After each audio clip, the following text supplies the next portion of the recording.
Hello friends, എല്ലാവർക്കും മഹാലക്ഷ്മി സീരിയലിൻ്റെ ഇന്നത്തെ എപ്പിസോഡിൻ്റെ റിവ്യൂയിലേക്ക് സ്വാഗതം. അങ്ങനെ ദുർഗയാണെങ്കിൽ പ്രതാപനെയും വാമനെയും ശപിച്ചതിന് ശേഷം നേരെ മുത്തശ്ശിയുടെ നേരെ തിരിയുന്നു.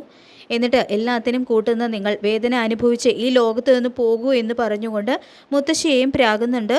ശേഷം പ്രതാപനെയും വാമനെയും ജീപ്പിലേക്ക് കയറ്റുന്ന ആ ഒരു സമയത്ത് പോലും കലിയടങ്ങാതെ ദുർഗ ഇനി എന്നെങ്കിലും ബന്ധം പുതുക്കാനാണെന്നും പറഞ്ഞുകൊണ്ട് നിങ്ങൾ എന്നെ കാണാൻ വന്നു കഴിഞ്ഞാൽ നിങ്ങളെ ഞാൻ വെട്ടി നുറുക്കി കൊല്ലുമെന്ന് വാമനെ ദേഷ്യത്തോടു കൂടി പറയുന്നുണ്ട്. തുടർന്ന് പ്രതാപനെ ജീപ്പിൽ കയറ്റി കൊണ്ടുപോകുന്നത് കണ്ട് എൻ്റെ മോനെ എന്ന് പറഞ്ഞ് നിലവിളിച്ച് കരയാണ് കേട്ടോ മുത്തശ്ശി. ഇത് കാണുന്ന ദുർഗ, എന്തിനാ നിങ്ങൾ കരയുന്നത്? എൻ്റെ കെട്ടുതാലി അറുത്തവനല്ലേ നിങ്ങളുടെ മോൻ എന്ന് പറയുമ്പോൾ സ്വന്തം ആങ്ങള തന്നെയല്ലേ മോളെ എല്ലാത്തിനും കാരണമെന്ന് മുത്തശ്ശി ചോദിക്കുമ്പോൾ അവർ രണ്ടുപേരും കണക്കാണ്. ഇപ്പം എനിക്കെല്ലാം മനസ്സിലാകുന്നുണ്ട്. അന്ന് നിങ്ങളുടെ മോൻ്റെ ദേഹത്തെ ബാധ കയറിയപ്പോൾ അയാളെല്ലാം വിളിച്ചു പറയാൻ തുടങ്ങി. അന്ന് എൻ്റെ അമ്മാവനുൾപ്പെടെ എല്ലാവരും അയാളുടെ വായ മൂടിക്കിട്ടി എന്ന് ഉണ്ണി പറയുമ്പോൾ അതിൻ്റെ കഥ പറയുകയാണെങ്കിൽ ഒരുപാടുണ്ട്. കണ്ണൻ എല്ലാം നേരത്തെ തന്നെ തിരിച്ചറിഞ്ഞിരുന്നു. എന്നിട്ടും എല്ലാം അവൻ ക്ഷമിച്ചതാണ്.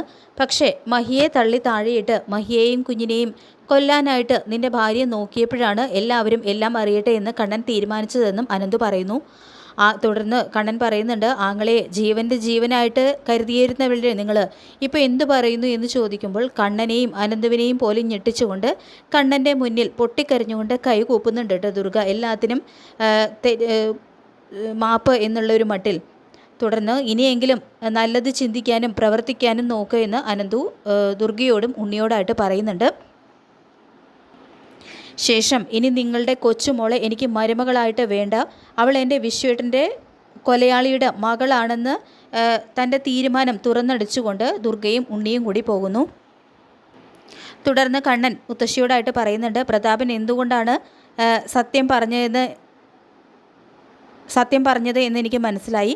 അത് ഞാൻ നേരത്തെ തന്നെ ഒരുക്കിയ ഒരു കെണിയാണെന്നും വർഷങ്ങൾക്ക് മുൻപ് നടന്ന ഒരു കേസല്ലേ. കോടതിയിൽ പ്രതാപനും വാമനും മൊഴി മാറ്റിക്കഴിഞ്ഞാൽ ദൈവത്തിനെ എല്ലാം അറിയാമെങ്കിൽ കൂടിയും കോടതി തെളിവുകൾ മാത്രമേ കണക്കിലെടുക്കൂ. അതുകൊണ്ടാണ് ഒരു മുഴം മുന്നേ ഞങ്ങൾ എറിഞ്ഞതെന്നും കണ്ണൻ പറയുന്നു. നമ്മൾ എന്ത് ശിക്ഷ തെറ്റ് ചെയ്തിട്ടുണ്ടെങ്കിലും അതിൻ്റെയൊക്കെ ശിക്ഷ നമ്മൾ എന്നായാലും അനുഭവിക്കും. 10-20 വർഷങ്ങൾക്ക് മുൻപ് നടന്ന ഈ ഒരു സംഭവമായിട്ട് കൂടി അതിൻ്റെ അലയൊലികൾ ഇവിടെ തന്നെ ഉണ്ടായിരുന്നു. അതുകൊണ്ടാണ് പ്രതാപന് സമനില തെറ്റിയ സമയത്ത് അയാളെല്ലാം വിളിച്ചു പറഞ്ഞത് എന്നും അനന്തു പറയുന്നു. തുടർന്ന് എൻ്റെ രണ്ടാനമ്മ പറഞ്ഞതൊന്നും ഞാൻ മുഖവിലയ്ക്ക് എടുക്കുന്നില്ല. പക്ഷെ ഒന്നുണ്ട്, അവർ രണ്ടുപേരും കാലാവധി കഴിഞ്ഞ് പുറത്തിറങ്ങി വന്നാലും ഇനിയും കേസ് നടക്കും. അങ്ങനെ അന്തിമവിധി വന്നു കഴിഞ്ഞാൽ 20 വർഷത്തെ കടമുണ്ട്. എൻ്റെ അച്ഛൻ്റെ കൊലപാതകം, എൻ്റെ തളർച്ചയുടെ കടം അത് വീട്ടാൻ പ്രതാപനും വാമനും സകല സ്വത്തുക്കളും തികയില്ല. അതുകൊണ്ട് കൊച്ചുമോളോടുകൂടി പറഞ്ഞേക്ക്, ദാരിദ്ര്യമാണ് അവളെ ഇനി കാത്തിരിക്കുന്നതെന്ന്. നിങ്ങളും അത് മനസ്സിൽ വെച്ചോ എന്ന് പറഞ്ഞുകൊണ്ട് കണ്ണൻ പോകുന്നു. അത് കേട്ട് ചങ്ക് പൊട്ടി കരയുന്നുണ്ട് കേട്ടോ മുത്തശ്ശി. ഇതേ സമയം ലോപ്പസ് ആണെങ്കിൽ കരുണാലയത്തിലെ അടുക്കളയിൽ ഓംലെറ്റ് ഉണ്ടാക്കുകയാണ്. ഇതേ സമയം മാർക്കോ കരുണയോട് പറയുന്നുണ്ട്, ഒരച്ഛന് കോടതിയിൽ വിധി കാത്തു നിൽക്കുമ്പോൾ അച്ഛന് ജാമ്യം കിട്ടണമെന്ന് മാത്രമേ ഏതൊരു മകൾക്കും പ്രാർത്ഥിക്കാൻ പറ്റൂ. പക്ഷേ ഇവിടെ നീ പ്രാർത്ഥിക്കേണ്ടത് അച്ഛന് ജാമ്യം കിട്ടരുതേ എന്നാണ്. അവന് ജാമ്യം കിട്ടിയില്ലെങ്കിൽ മാത്രമേ നിൻ്റെ ആയുസിൻ്റെ നീളം കൂടൂ. നിങ്ങൾക്കൊക്കെ ഒരുപാട് തവണ ഞങ്ങൾ മുന്നറിയിപ്പ് തന്നതാണ്, കണ്ണൻ സാറിനെയും മഹാലക്ഷ്മിയൊക്കെ വെറുതെ വിടാൻ. അതൊന്നും നിങ്ങൾ കേട്ടില്ല എന്നും മാർക്കോ പറയുന്നുണ്ട് കേട്ടോ. ഇതേ സമയം ലോപ്പസ് ആണെങ്കിൽ ഓംലെറ്റ് ഉണ്ടാക്കിക്കൊണ്ട് വന്ന് മാർക്കോയ്ക്ക് കൊടുക്കുന്നു. തുടർന്ന് നിനക്ക് വേണോ, നിൻ്റെ വയറ്റിലൊരു കുഞ്ഞുള്ളതല്ലേ, വേണമെങ്കിൽ തരാമെന്നെല്ലാം മാർക്കോ പറയുന്നുണ്ടെങ്കിലും എനിക്ക് വേണ്ട എന്ന് തന്നെ പറയാണ് കരുണ ചെയ്യുന്നത്.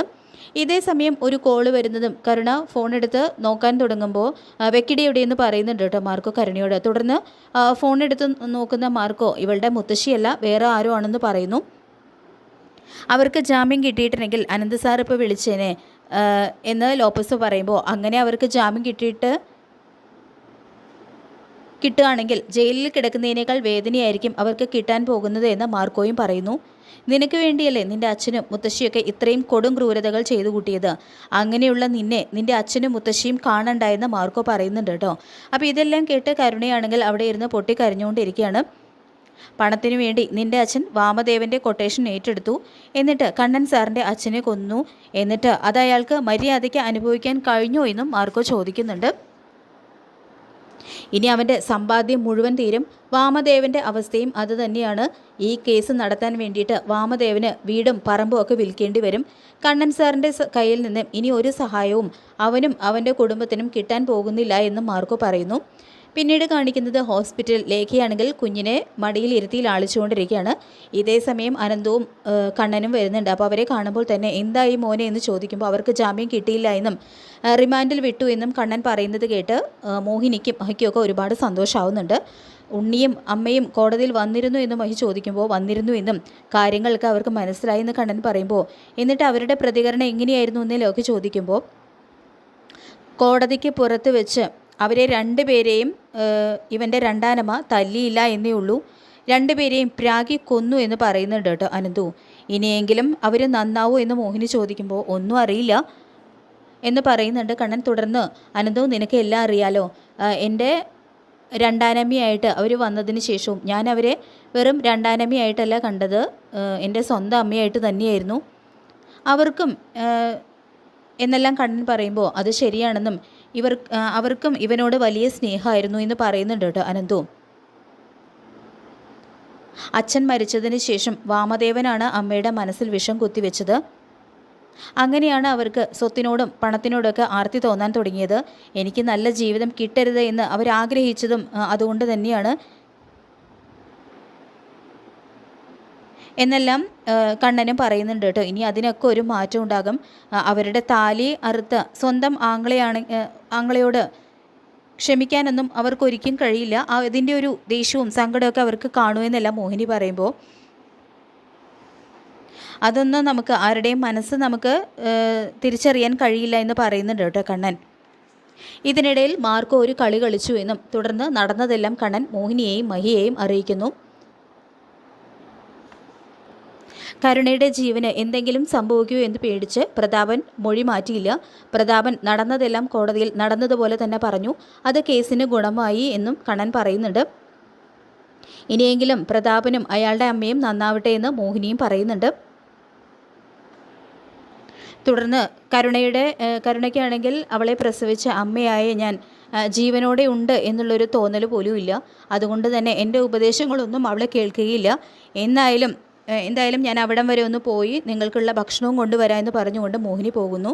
ശേഷം ചെകുത്താനും കടലിനും നടുക്കാണ് ആ അമ്മയെന്നും കരുണ ഇപ്പോൾ ഒരു അമ്മയാകാൻ തയ്യാറെടുക്കുകയാണ്. എന്നിട്ട് പോലും അവളെ സ്നേഹിക്കാനോ പരിചരിക്കാനോ ആ അമ്മയ്ക്ക് പറ്റുന്നില്ല എന്നെല്ലാം ലേഖ പറയുമ്പോൾ ഞാൻ കാണുന്ന കാലം മുതൽ അമ്മയുടെ ജീവിതം ഇങ്ങനെയാണെന്നും ഇപ്പോഴാണ് കുറച്ചെങ്കിലും അതിന് മാറ്റം ഉണ്ടായത്. പ്രത്യേകിച്ച് കണ്ണേട്ടൻ എൻ്റെ ജീവിതത്തിൽ വന്നതിന് ശേഷം എന്തൊക്കെയായാലും കരുണയുടെ അച്ഛൻ സ്വന്തം ഭർത്താവാണെങ്കിലും അയാൾ ജയിലിലേക്ക് പോയതുകൊണ്ട് അമ്മയ്ക്ക് ഒരു വിഷമവും ഉണ്ടാവില്ല. അത്രയ്ക്ക് അയാളും അയാളുടെ അമ്മയും ചേർന്ന് അമ്മയെ ദ്രോഹിച്ചിട്ടുണ്ട് എന്ന് മഹി പറയുമ്പോൾ അതിനൊക്കെയുള്ള ശിക്ഷയാണ് അയാൾക്ക് ഇപ്പോൾ കിട്ടിയതെന്നും മഹി കൂട്ടിച്ചേർക്കുന്നു. ഇതേ സമയം കരുണയോട് എന്തെങ്കിലും കഴിക്കാനൊക്കെ പറഞ്ഞുകൊണ്ട് മാർക്കോ നിർബന്ധിക്കുന്നുണ്ട്. തുടർന്ന് മുത്തശ്ശിയാണെങ്കിൽ ആദ്യം പിടിച്ചുകൊണ്ട് അവിടേക്ക് ഓടി വരുന്നുണ്ട് കേട്ടോ. അപ്പോൾ മുത്തശ്ശി എന്ന് വിളിച്ചുകൊണ്ട് കരുണ മുത്തശ്ശിയുടെ അടുത്തേക്ക് ചെല്ലാൻ തുടങ്ങുന്നതും കരുണയെ തടയുന്നുണ്ട്. തുടർന്ന് എന്തായെന്ന് ചോദിക്കുമ്പോൾ പ്രതാപനും വാമനും ജാമ്യം കിട്ടിയില്ല എന്നും അവരെ ജയിലിലേക്ക് കൊണ്ടുപോയി എന്നും മുത്തശ്ശി പറയുന്നുണ്ട്. അവൻ സത്യങ്ങളെല്ലാം കോടതിയിൽ തുറന്നു പറഞ്ഞു എന്ന് ചോദിക്കുമ്പോൾ എല്ലാം പറഞ്ഞു എന്നും ആ സമയത്ത് വാമദേവൻ പ്രതാപനെ രൂക്ഷമായിട്ട് നോക്കിയെന്നും ഇനിയിപ്പോൾ രണ്ടുപേരും കൂടി ജയിലിൽ കിടന്ന് അടി കൂടുമോ എന്ന് എനിക്ക് പേടിയുണ്ടെന്ന് പറയുമ്പോൾ അടി കൂടുകയാണെങ്കിൽ അങ്ങ് അടി കൂടട്ടെ, തമ്മിൽ തല്ലി ചാവട്ടെ, ഏതെങ്കിലും ഒരുത്തൻ ചാവട്ടെ എന്നും ലോപ്പസ് പറയുന്നുണ്ട്. തുടർന്ന് എൻ്റെ മോളെ നീ എന്തെങ്കിലും ചെയ്തോ മാർക്കോ എന്ന് മുത്തശ്ശി ചോദിക്കുമ്പോൾ ഞാൻ ഞങ്ങളെ പെൺകുട്ടികളോട് മോശമായിട്ട് പെരുമാറാറില്ല എന്ന് തന്നെ മാർക്കോ പറയുന്നു. തുടർന്ന് കോടതിയിൽ ഉണ്ണിയും ഇവളുടെ അമ്മായിയമ്മയൊക്കെ വന്നിരുന്നു എന്ന് ലോപ്പസ് ചോദിക്കുമ്പോൾ അവരെല്ലാം അറിഞ്ഞു എന്ന് ചെല്ലാൻ ചോദിക്കുമ്പോൾ പിന്നെ അറിയാതിരിക്കുമോ, കണ്ണൻ കേസ് വാദിക്കുന്നതിൻ്റെ ഇടയിലാണ് അവർ വന്നതെന്നും പിന്നെ അവൻ വാദിക്കുന്നതെല്ലാം അവർ കേട്ടു. അതിനുശേഷം പ്രതാപനെയും വാമനെയും പ്രാഗിയാണ് ദുർഗ പോയത് എന്ന് മുത്തശ്ശി പറയുമ്പോൾ ഉണ്ണിയുടെ അച്ഛനല്ലേ നിൻ്റെ അച്ഛൻ കൊന്നത്, മാത്രമല്ല നിൻ്റെ അമ്മായിയമ്മയുടെ കുട്ടികളെയുമാണ് അയാൾ ഇല്ലാതാക്കിയത്. ഇനി നിനക്ക് എന്തായാലും ആ വീട്ടിലേക്ക് തിരിച്ചു കയറാൻ പറ്റില്ല എന്നാണ് എനിക്ക് തോന്നുന്നത് എന്നെല്ലാം മാർക്കോ പറയുമ്പോൾ അല്ലെങ്കിൽ തന്നെ അത് കണ്ണൻ സാറിൻ്റെയും മഹാലക്ഷ്മി മേഡത്തിൻ്റെയും വീടല്ലേ, അവരെന്തായാലും നിന്നെ ഇനി ആ വീട്ടിൽ കയറ്റില്ല എന്ന് ലോപ്പസും പറയുന്നുണ്ട്. തുടർന്ന് ഇനിയിപ്പോൾ ആത്മഹത്യ ചെയ്തവരോടൊക്കെ അവർക്ക് എത്രത്തോളം ആത്മാർത്ഥത ഉണ്ടെന്നൊന്നും പറയാൻ പറ്റില്ല. അതുകൊണ്ട് ചിലപ്പോൾ കാര്യങ്ങൾ നിങ്ങൾക്ക് അനുകൂലമാകുമെന്ന് മാർക്കോ പറയുന്നു. തുടർന്ന് ഇനിയുള്ള കാലം മുത്തശ്ശി തന്നെ കൊച്ചുമോളെ നോക്ക്. നിങ്ങളുടെ കാലശേഷം ഇവൾക്ക് ജനിക്കാൻ പോകുന്ന കുഞ്ഞും കൂടി ദാരിദ്ര്യം അനുഭവിച്ച് നട്ടം തിരിയട്ടെ. ഇനിയെങ്കിലും നന്നായിട്ടൊക്കെ ജീവിച്ചാൽ നിങ്ങൾക്ക് തന്നെ കൊള്ളാം. പ്രതാപനും വാമദേവനും ജയിലിൽ നിന്നും പുറത്തിറങ്ങിയാലും ഞങ്ങളവരെ വെറുതെ വിടാൻ പോകുന്നില്ല എന്നും പറഞ്ഞുകൊണ്ട് മാർക്കോ പോകുന്നു. അവർ പോയതിന് ശേഷം ഇനിയിപ്പോൾ എന്ത് ചെയ്യും മുത്തശ്ശി എന്ന് കരുണ ചോദിക്കുമ്പോൾ എനിക്കൊന്നും അറിയില്ല മോളെ എന്ന് പറഞ്ഞുകൊണ്ട് മുത്തശ്ശിയും കരയുന്നുണ്ട്. ഏതായാലും 14 ദിവസം കഴിഞ്ഞാൽ ജാമ്യം കിട്ടും. അതിനുശേഷവും കേസ് നടക്കും. പിന്നെ വിധി വന്നു കഴിഞ്ഞാൽ എത്ര കാലം അവർക്ക് ജയിലിൽ കിടക്കേണ്ടി വരും എന്നൊന്നും പറയാൻ പറ്റില്ല. അതുമാത്രമല്ല മോളെ പ്രശ്നം, ഉണ്ണിയും ദുർഗയെപ്പോൾ സത്യങ്ങളെല്ലാം തിരിച്ചറിഞ്ഞു കഴിഞ്ഞിട്ടുണ്ട്. അതുകൊണ്ട് തന്നെ മോളെ ഇനി അവർ അംഗീകരിക്കില്ല എന്നെല്ലാം മുത്തശ്ശി പറയുമ്പോൾ അയാൾ ഇനിയിപ്പോൾ എന്നെ വിളിക്കുന്നില്ലെങ്കിൽ വിളിക്കണ്ട എന്ന് കരുണ ദേഷ്യത്തിൽ പറയുന്നതും, അങ്ങനെ വിളിക്കാതിരുന്നാൽ എങ്ങനെയാണ് മോളെ, പ്രതാപൻ ജയിലിലാണ്, ഞാൻ ഇനിയിപ്പോൾ എത്ര കാലം ഉണ്ടാവുമെന്നൊന്നും പറയാൻ പറ്റില്ല, പിന്നെ നീ എങ്ങനെ ജീവിക്കുന്നു ചോദിക്കുമ്പോൾ ജീവിക്കാൻ കഴിയുന്നില്ലെങ്കിൽ മരിക്കുമെന്ന് പറയുന്നുണ്ട് കേട്ടോ കരുണ. തുടർന്ന് എങ്ങനെ ജീവിച്ചിരുന്നവരാണ് നമ്മൾ, ഇപ്പോൾ ഒരു ഗതിയും പരഗതിയും ഇല്ലാത്ത ഒരവസ്ഥയിലായിപ്പോയല്ലോ എന്ന് പറഞ്ഞുകൊണ്ട് മുത്തശ്ശി വീണ്ടും കരഞ്ഞു നിലവിളിക്കുന്നുണ്ട്. ആരൊക്കെ എന്തൊക്കെ പറഞ്ഞാലും പ്രതാപൻ നിനക്ക് വേണ്ടി മാത്രമാണ് ജീവിച്ചത്. ഇപ്പോൾ നിൻ്റെ അമ്മയ്ക്കും അവളുടെ മൂത്ത മോൾക്കും സന്തോഷമായി കാണും, സന്തോഷിക്കട്ടെ എന്നെല്ലാം പറഞ്ഞുകൊണ്ട് ഒരുതരം മാനസിക നില തെറ്റിയ ഒരു അവസ്ഥയിലാകുന്നുണ്ട് കേട്ടോ മുത്തശ്ശി.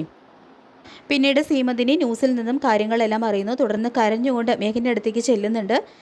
നിൻ്റെ അച്ഛനെയും പ്രതാപനെയും ജയിലിലേക്ക് കൊണ്ടുപോയി എന്നും നിൻ്റെ അച്ഛൻ തന്നെ നിൻ്റെ അനിയത്തിയുടെ ജീവിതം തകർത്തു, ഇനിയിപ്പോൾ കൊലയാളിയുടെ മോളെ കെട്ടാനായിട്ട് ആരെങ്കിലും വരുമോ, ഇനി അഥവാ വന്നാൽ തന്നെ അവരൊക്കെ സ്ത്രീധനം മോഹിച്ചു വരുന്നവരായിരിക്കും, അവർക്കൊക്കെ ഞാൻ എവിടെ നിന്നെടുത്ത് കാശ് കൊടുക്കാനോ, സഹായിക്കുന്നവരെ എല്ലാവരെയും പിണക്കി ഇനി എങ്ങനെ ജീവിതം മുന്നോട്ട് പോകും, നിൻ്റെ ചിലവിന് തന്നെ ഒരുപാട് പണം വേണം, മാത്രമല്ല നീ ഇനി ഒന്ന് എഴുന്നേറ്റ് നടക്കാൻ പോലും എത്ര വർഷങ്ങൾ എടുക്കും എന്നെല്ലാം മേഘൻ്റെ മുന്നിൽ നിന്നും പൊട്ടിക്കരഞ്ഞുകൊണ്ട് പറയുന്നുണ്ട് സീമന്തിനി.